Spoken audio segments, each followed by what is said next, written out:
Bienvenidos a este espacio de disertación sobre temas de interés para la psicología jurídica y forense. Mi nombre es Perla Razo Martínez, perito en psicología, siempre buscando trabajar con una perspectiva de género, derechos humanos e infancia. Y bueno, el día de hoy quiero compartir con ustedes un tema pues un poco más social, un poco más amable, un poco más de reflexión que de ciencia como tal. No voy a tocar un tema con definiciones, con técnicas, pruebas y demás, sino hoy quiero hablar de un tema que he venido pensando por una audiencia que escuché recientemente, en donde se hablaba de la credibilidad de testimonio de una víctima y todas las conclusiones que emitía la perito que evaluó este dictamen decía en función de una víctima ideal, cómo se debe ver una víctima. Y entonces me puse a pensar al respecto y bueno, estructuré una serie de ideas que quiero compartir acá con ustedes, que es cómo debe verse una víctima, cuáles son estos mitos, estereotipos y realidades que van con las víctimas, porque no sé si les pasa, pero a mí me sorprende muchísimo que todavía sigamos en un proceso jurídico buscando víctimas ideales, que sigamos teniendo estas ideas de cómo se ven las víctimas y cómo tienen que presentarse al sistema jurídico. Y bueno, este video tiene ese propósito, cuestionarnos los estereotipos sobre los cuales hemos plantado la visión de cómo debe comportarse o cómo debe verse una persona que ha sido víctima de cualquier tema violento. Y quiero que con esto mostremos la diversidad de reacciones que existen frente a el trauma.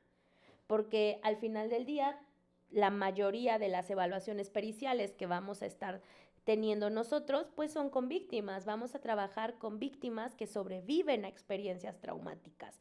Y entonces me pareció muy importante, después de escuchar esta audiencia, cuestionarnos sobre esta idealización que se tiene de la víctima, estos estereotipos. Y recuerdo que hace mucho tiempo, en una clase que impartí, ponía yo un video de una mujer periodista de Colombia que había sido víctima de violencia familiar y de pareja. Y ella decía que lo más difícil para ella de este proceso, de la denuncia, de hablar, de cuestionarlo, de estar frente a la crítica social, porque ella era una periodista reconocida en su país, decía que era la imagen que le vendieron que debía tener una víctima y lo que se le cuestionaba.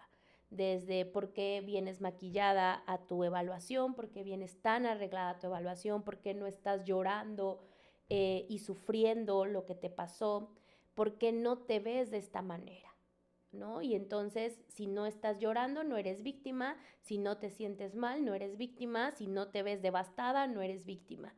Y creo que es justamente el motivo de reflexión de este capítulo, tener claro que no es así, que las víctimas tienen una diversidad para expresar los síntomas que hay del trauma, ¿no? Y que creo que debemos partir todo nuestro entendimiento desde esta mirada. Y bueno, voy a colocar, porque puse 4 mitos centrales, si ustedes tienen otros o encuentran otros o han escuchado otros mitos o incluso les ha pasado ser estereotipadas o estereotipados en estos mitos, colóquenlos acá. Bueno, mito 1, si no llora o no se ve afectada, no fue víctima. Eso es como el gran mito, ¿no? Es que fíjese, me ha pasado mucho que llegan los abogados y me dicen, es que fíjese que tengo un caso donde mi cliente está acusado de un delito, pero revisamos las redes sociales de la víctima y no parece una víctima porque ya subió una foto riéndose con su mamá, ¿no? O esta idea de, y la vimos en la audiencia y no lloró, ¿eh? No, a mí si me hubiera pasado lo que ella dice que mi cliente le hizo, yo estaría destrozada. Pues no, estas ideas no son así, ¿no? La realidad es que existen múltiples respuestas, muchísimas respuestas al trauma. La disociación, la frialdad emocional, el llanto, la risa nerviosa, el silencio, no hay una forma correcta de ser víctima, no hay un manual que nos diga cómo se tienen que ver las víctimas. Y por supuesto que nuestra valoración pericial, nuestra dictaminación psicológica no tiene que ir asociada a cómo se ve una víctima, no tiene que ir asociada a estas miradas o a estas ideas de lo que tiene que pasar. Entonces hay que tenerlo ahí presente. No se trata de esto, no se trata de asumir que existe la idealización. Mito 2. Si mantiene contacto con el agresor, está mintiendo. ¿Cuántas veces no hemos escuchado esto? Y sobre todo en infancia, en donde me dicen, es que el niño está acusando de cualquier tipo de delito a mamá o a papá, pero ¿qué cree, licenciada? El niño todavía lo abraza y no le tiene miedo y lo saluda. Pues claro, es su papá, es su mamá, es su figura de apego. No todas las víctimas rompen o tienen contacto cero con sus agresores. Este mito de si, ¿por qué le habló? ¿Por qué lo vio y lo saludó? ¿No? Hay que entenderlo desde una realidad. Hay un contexto de violencia de todo tipo, dependencias emocionales, económicas, afectivas, el ciclo propio de la violencia que están alrededor de las víctimas. Por eso se ha tratado de trabajar en la psicología forense y en muchas otras áreas sociales con análisis contextuales, poder entender todo el contexto que está alrededor de las víctimas, poder entender todo lo que está pasando alrededor de ellas. Y por supuesto no dejarlo única y exclusivamente a estos entendimientos de, le pegó una vez y entonces automáticamente se debió separar y contacto cero para que nosotros le creamos que fue una víctima. Pues claro que no, por supuesto que no, sino esto se va gestando poco a poco. Entonces, el contacto no invalida la experiencia. Quitemos esta idea de que las víctimas, para que sean víctimas reales, deben tener contacto cero con sus agresores. Eso tampoco es verdadero. Mito 3. Si se contradice en algo, está mintiendo. También es otra. A ver, la víctima dijo primero que llevaba una falda rosa y después dice que es una lila. Ya, se contradijo, entonces automáticamente voy a decir que está mintiendo, que eso no es real, que eso no pasó. Tampoco es así, ¿no? O sea, las víctimas van a tener un sinfín de posibilidades en su memoria.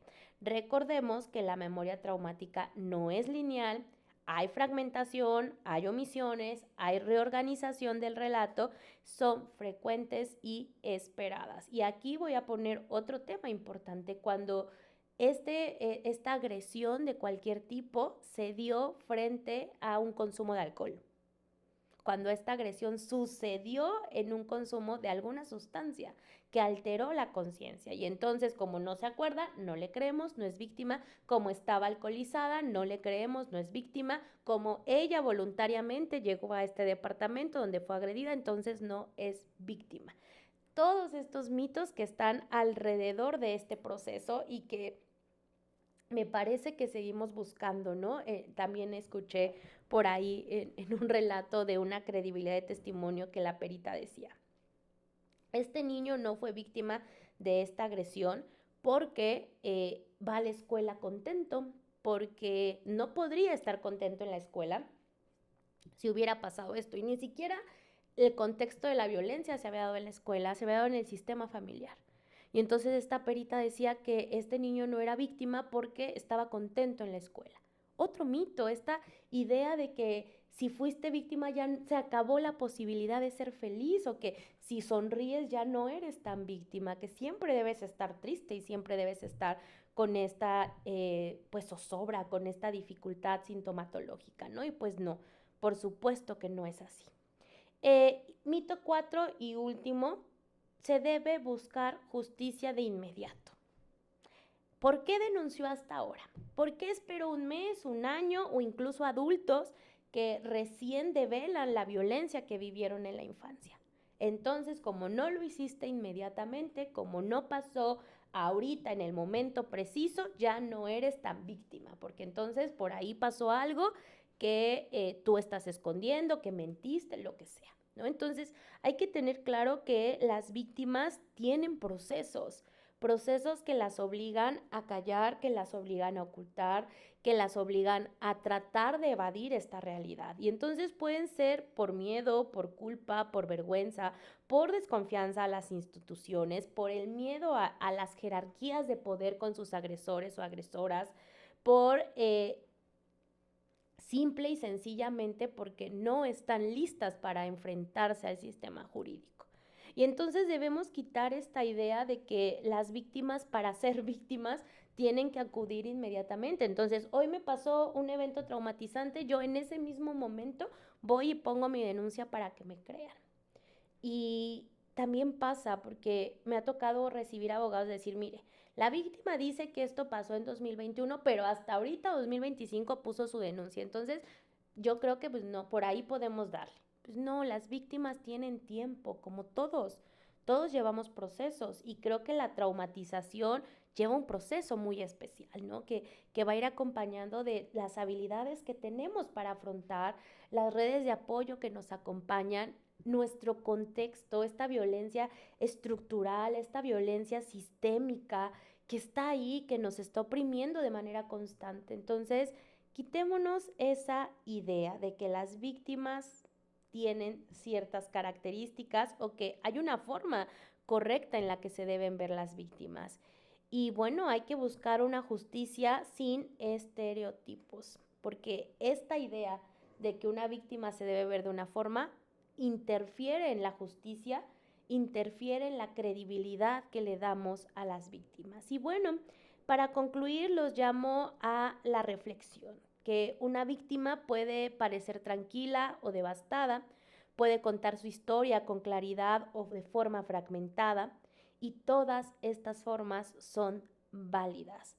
La violencia no tiene un solo rostro y el dolor no se expresa igual en todas las personas. Cada uno de nosotros, de nosotras, de nosotres vamos a tener una mirada distinta del dolor, una forma distinta de expresarlo. Y creo que no podemos seguir permitiendo que los peritajes de cualquier área se vean contaminados por estas ideas de estereotipos de cómo debe ser una víctima perfecta y cómo debe verse. Creo que así como hay un sinfín de personalidades y un sinfín de personas, hay un sinfín de matices en las víctimas. Y bueno, me despido de este episodio con esta disertación que me parece importante. Déjenlo en los comentarios, en mensajes, algún otro mito, alguna otra idea que hayan visto, que hayan escuchado, o por qué no, que nos haya pasado directamente, porque lamentablemente en este país no estamos exentos nadie de ser víctima de alguna situación delictiva o traumática. Entonces, déjenmelo saber. También quiero aprovechar el espacio para invitarles a que pongan cualquier tema que sea de su interés, que podamos disertar, que podamos discutir y platicar.